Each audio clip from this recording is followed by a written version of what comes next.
मैं इस वक्त मौजूद हूँ थरपारकर के इलाके इस्लाम कोट में, जहाँ पर आलमगीर वेलफेयर ट्रस्ट की जानिब से सदका की गई गाय का गोश्त पकाए खाने के तौर पर मुस्तहिकीन में तकसीम किया जा रहा है। इसके लिए गोश्त पकाने के बाद पैकेट्स तैयार किए गए हैं। इस वक्त हम मौलवी अब्दुल कादिर गोल्ड हबडैम के इलाके में मौजूद हैं।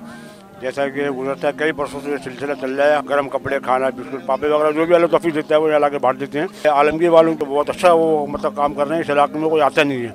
इस इलाके के अंदर आलमगीर ट्रस्ट वालों के अहबाब ने बहुत काम किया है। कच्चा राशन भी पहुंचाया है, पक्की जगह भी पहुंचाई हैं और हम इन आलमगीर ट्रस्ट का शुक्रगुजार हैं। आइए आप भी आगे बढ़ें और खाना खिलाने में आलमगीर वेलफेयर ट्रस्ट का साथ दें।